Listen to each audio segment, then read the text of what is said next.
The hunt for a dangerous Florida species is now on. A Florida man drove a semi-truck through a strip club after being kicked out. Florida boaters keep finding cocaine in the ocean, and a Florida man stabbed his roommate over an argument on who spends the most on fuel. These are the weird stories for Friday on Weird AF News, and they are all from the state of Florida because on Friday I only do weird news from Florida. It's Florida Friday on Weird AF News. Let's giggity go. The Florida Python Challenge has just begun. If you're not familiar, Florida has a 10-day python challenge, and it's underway. Hunters take to the Everglades to hunt for pythons and hopefully win a $10,000 prize, while at the same time helping to get rid of an invasive Burmese python problem that is something that's been plaguing Florida for a number of years. Wild Burmese pythons pose a number of risks to humans, even those who aren't purposely pursuing them in the swamps. In fact, traffic accidents involving large pythons crossing roads are one of the concerns. A January 2023 report that compiled decades of python research also noted that there are potential risks, especially for children, coming into conflict with the monster constrictors at the edges of the water. It's helpful to know that for the general public, pythons are easy enough to avoid in life, even down in Florida. They aren't venomous, but they are killers and known to consume large alligators and even deer.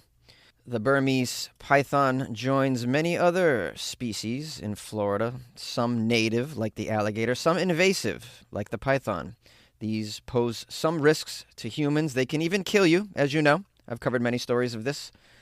With a wide area of swamps from the massive Everglades to major parks such as Big Cypress National Preserve, to heavily wooded areas, to major lakes and canals, to the Atlantic coastline and Gulf of Mexico, Florida is a natural habitat for many of these creatures. Some of these are even deadly. Here is a list of just a few of the deadly creatures in Florida. Alligators, as you know. I even wrote a very popular song about it. Maybe I'll put that in the episode. These ancient monsters can certainly kill you. There have been many stories of serious injuries. They normally won't attack you if you aren't invading their territory. Then again, Florida is pretty much their territory. There are also crocodiles. Yes, Florida has crocs as well as gators. Isn't that nice to know? But these guys, which normally are bigger than alligators, are shy and reclusive and live mainly along the very southern beaches of the Florida coast in brackish or saltwater areas. Then we have the shark. Sharks get a bad rap, but the truth is most shark bites don't really kill people. Experts believe sharks have no taste for human flesh. In fact, they just confuse us with fish and usually let go when they get a little taste of the human flesh. While most sharks off Florida's coast aren't big, some bigger sharks, such as hammerheads, bulls, and tiger sharks, do get close to shore at times. Most shark bites in Florida are not deadly, but there has been some unfortunate attacks, as you know. There are snakes as well in Florida, about 44 species of snakes. Only 6 are venomous, according to the Florida Fish and Wildlife Conservation Commission. Those would be different species of cottonmouths and rattlesnakes, and the small and colorful eastern coral snake, which happens to look very similar to the non-venomous king snake. If you're a Floridian, you know the rhyme to differentiate between a king and coral snake, which is red meets black, friend of Jack. Red meets yellow, deadly fellow. Anacondas also are down there. They're not native constrictors like the python, but they also live in Florida, though there have been relatively few sightings, most around central and north central Florida. Then, of course, there's the panther, the biggest cats in Florida. They are 5 to 7 feet long and can weigh between 60 and 160 pounds. They live primarily south of Orlando and are endangered. But these felines aren't like lions on the savannah or tigers in the jungle. In fact, there's been only one instance of a likely panther attack in Florida. Florida even has coyotes. Now, these predators can live surprisingly close to dense population areas, and they are related to wolves, but they're much smaller, 18 to 44 pounds. They'll usually avoid humans at all costs, but your small pets are certainly in danger. While not part of their normal diet, your little pooch could become lunch for a coyote. Bobcats. There are bobcats in Florida. They're actually more ubiquitous in Florida than you'd think. They're not known to attack humans, but it has happened in the past. They're actually common around urban apartment complexes because trash in outside receptacles attracts rats and other rodents, which bobcats apparently love to eat. Then we have bears. Yes, there are black bears all over Florida, as I've reported on here. Most live in the Panhandle, parts of North Florida, parts of Central, and the Southwest. They tend to be hard to catch sight of. While it's never smart to agitate any wildlife, these bears, lucky enough, are the least aggressive of the major bear species. What should one do as a human when one encounters a bear in Florida? Well, another rhyme to help you decide. If it's black, fight back. If it's brown, lay down. If it's polar, forget it. It's over. Luckily, there's no polar bears in Florida, although you might run into a Florida man with white powder all over his face that you may mistaken for a polar bear. It's not. Florida also is home for various venomous spiders, venomous lizards, even venomous toads, and jellyfish. As far as deadly flying creatures, Florida has a lot of species of mosquitoes. Many of them can transmit diseases that can be life-threatening. Mosquitoes can spread diseases such as West Nile virus, dengue, or malaria. You might be even surprised to learn that the Centers for Disease Control and Prevention call mosquitoes the most deadliest animal in the world because each year they kill more people than any other creature. We're learning. That is just a rundown of some of the most deadliest creatures in Florida. Of course, an added concern is that often these critters are on hardcore drugs, such as your crack bears, cocaine sharks, and meth gators. This particular list omitted some Florida creatures that are well known to cause some serious damage and to avoid at all costs, such as just the Floridaman, which is an invasive species. This animal you might find in a Walmart parking lot, drinking $3 chuck out of an empty Pringles can, asking teenagers if they want to see something. Should be avoided at all costs. You also have the Florida teachers who like to do such things as run fight clubs, and the Florida lawmakers, hard to spot because their heads are always so far up their own arse, but deadly nonetheless. So although the python hunting challenge seems like a fun way to deal with the local critters, overall, I would say probably best to avoid them and avoid the state of Florida altogether, guys. A Florida man drove a semi-truck into a building, injuring people, killing another, sadly. This Florida man had been kicked out of a Tampa strip club early Tuesday morning. The strip club is called Emperor's Gentleman Club. It's on Adamo Drive in Tampa. He then later returned with a semi-truck and drove it into the building. This escalated quickly. This whole move with driving a semi-truck through a building is, I don't know if you're aware of this, but it's called the Terminator.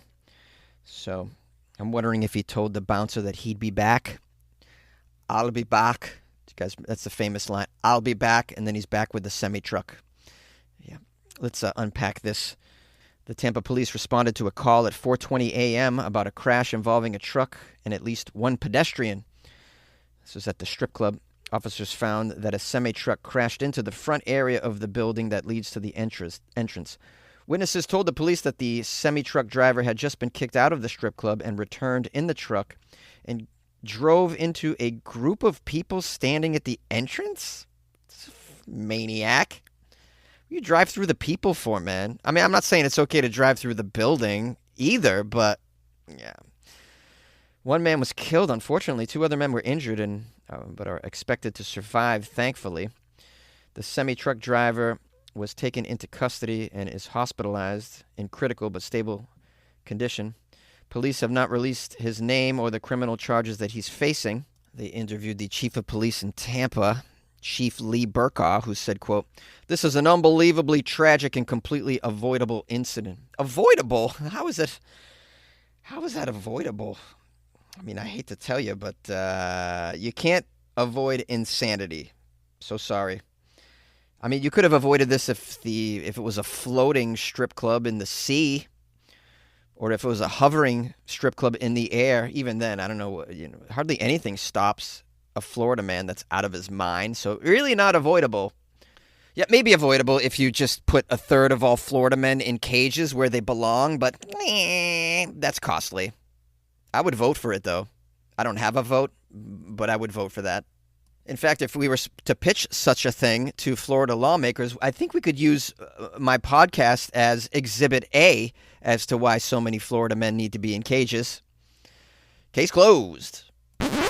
Florida boaters keep finding cocaine in the water. That's right. Florida boaters keep finding cocaine in the Gulf of Mexico. Let us know where specifically they're finding this cocaine so we can all avoid that area at all costs. If you could give me the exact coordinates of where this free cocaine, this terrible contraband is being found, this free contraband, just let us know where so we can not ever go there. Wouldn't want to do that. Now, I recently covered a story about cocaine being found in the waters, but there's just more and more is coming. On Monday, boaters came across a microwave-sized package covered in barnacles off Panther Key near the port of the islands. They see these in the water, these microwave-sized packages of cocaine. They call them square groupers. In case you didn't know, I learned that by digging a little deeper into the history of Florida cocaine being discovered by fishermen. The boaters, in this case, turned over the package to authorities, who said it contained 56 pounds of cocaine worth over $600,000. They said they believe the package found stuck in the mangroves had been blown in by the recent hurricane. Many packages being blown in. Hello, Florida. I would like to charter a boat, please. If you, what does that cost? Now we have here a sheriff posted on his Facebook page. They appreciate the help of all the good Samaritans that are turning in these square groupers. It's helping them out. I mentioned this on the previous one. I'm not sure I would turn it in. You should turn it in, I suppose. What would you do? Would you turn it in, guys? If you found $1 million worth of cocaine, maybe keep some of that $500,000 worth of cocaine. Eventually you want to turn it in, that $500 worth of cocaine, though. You don't want to be you don't want to be caught with that stuff. And by the way, a little frightening to just grab these bales of cocaine. If you've seen the movie No Country for Old Men, that'll keep you from wanting to get involved in such things. In cocaine that doesn't belong to you, when there's an evildoer such as that man Anton Chigurh, who is one of the most frightening characters ever in film and in literature. I don't know if you saw that, but this is a man who took out his own bullets. This is a crazy person. Great film, though. But it makes me not want to pick up those white groupers. But hey, man, it could be helpful, especially if you want to stay up all night fishing. Yeah, fishing, that's it. A Florida man stabbed his roommate over an argument on who spent the most on fuel. A Polk County, Florida man is accused of stabbing his roommate over an argument regarding who spends most to fuel their shared vehicle. So this is a vehicle they share. The roommates share a domicile and a vehicle. Kind of a tricky situation, but it can be worked out if there's a lot of communication involved. This communication involved a weapon of destruction. We have here a Maycall Fairnas Rodriguez, age 36. The Florida man was arrested and charged with attempted second-degree murder after he stabbed his roommate. Deputies responded to the neighborhood at 7 p.m. on Saturday, where they met with Rodriguez, who said that he stabbed his roommate, but he would cooperate with the investigation. Rodriguez said he and his roommate got into an argument over which one purchased the most fuel for their shared car. He told the police he then grabbed a kitchen knife and stabbed the victim 4 times. A little over-the-top reaction, I would say. Hey, man, when I handed over the car to you, there was 1/4 of a tank. No, there wasn't. You handed it over to me, there was 1/8 of a tank. Stab! Okay. Roommates, guys, roommates. Now, apparently there was a witness to the event. This witness, a bit of a hero, grabbed Rodriguez in a bear hug to stop the Florida man from stabbing the other Florida man. The witness then drove the victim to a local hospital where he remains in stable condition, thankfully. Rodriguez initially claimed he stabbed the victim in self-defense, but eventually confessed to the crime. He was taken to the sheriff's processing center and charged with attempted second-degree murder of the roommate. Sadly, I've covered a lot of roommate attempted murder stories, such as the Florida man that stabbed the roommate with a samurai sword over an Xbox controller. Do you remember the Florida man that stabbed his roommate with a machete named Kindness? That was another story that I covered. Yeah, they seem to never end. It's almost as though getting a roommate in Florida, kind of a bad idea. You got to really vet them out. Not easy. Not easy. I just had a roommate search process about a month ago, and it's difficult to suss out the maniacs who are going to stab you. You do your best. But I can't run somebody's credit. I have no idea what the credit score. Not that the credit score is going to really tell you whether or not they'll stab you. I mean, I'll bet Jeffrey Dahmer had a really high credit score. He was he seemed like he had OCD and was a good neighbor apparently. So that's not going to do it. I think one of the ways to spot a potential stabber as a roommate is, are they super neat freaks? These sorts of people I find to be a little unstable. If you're an OCD neat freak, I'd rather just go with a slightly messier roommate. That roommate's not going to stab you. Accept a little messiness for your safety is my advice. Let's rock. Got an alligator in my backyard and nobody cares. Nobody cares. Got an alligator in my patio and nobody cares. Nobody cares. Had an alligator at my birthday party and nobody cared. Nobody cared. Had an alligator in the front seat of my Volkswagen and nobody cared, 'cause it's Florida. Alligators everywhere and nobody cares. In Florida there's alligators everywhere and nobody cares. Hello, my friends, my loyal listeners, my weirdos. Thank you for spending this Florida Friday episode with your buddy Jonesy, and thank you to those who sent me Florida stories the past couple days. You can always send me articles that you think might be appropriate for the podcast to funnyjones@gmail.com or on my Instagram @funnyjones. I want to give a shout out to Nurse Kim from Philadelphia. Nurse Kim's been a long-time listener and supporter of the show. She's bought me coffees before. A lot of interaction over the email. She's wonderful. She wrote me a little note with the coffees saying, "Cheers, Jonesy, to our many mutual interests and loves. Go buy a Dunkin' coffee on me, but not the crappy donuts." She says, "By the way, I totally agree. I liked the chocolate chip muffin, but they did away with it." Shaking my head. Much love to you, Weird AF Nurse Kim. Weird AF Nurse. I like that. You should start a podcast, Kim, called Weird AF Nurses, and you guys can just share stories of all the crazy stuff that you come across working in ERs and whatnot. It must be an insane lifestyle anyways, and probably a little dangerous. So I'd be fascinated to hear something like that. Weird AF Nurses. Anyways, big shout out to Nurse Kim in Philly. If you guys would like to support the show like Nurse Kim has done, just go to weirdafnews.com. You can click on Buy Jonesy a Coffee right there. Also, I recommend the Patreon as a great way to support the show, and you can even get involved in the Weird AF News Patreon Fantasy Football League, which I'm trying to get off the ground. I got about 10 people or so interested. I'd love a couple of more. We could have a lot of fun with that throughout the football season. It will be absolutely free. There'll be no fantasy football fee. That'll be available if you join the Patreon, among a lot of other things that are available when you join the Patreon. There's a lot of cool stuff in there.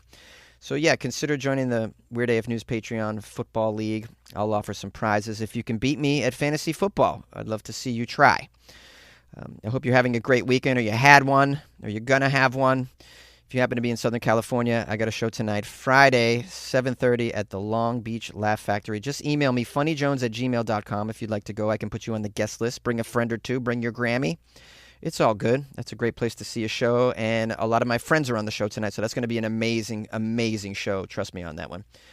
All right, anyways, I'm going to wrap this up. I don't want to keep you too much longer. Just want to say good luck with your weekend, man. How about that?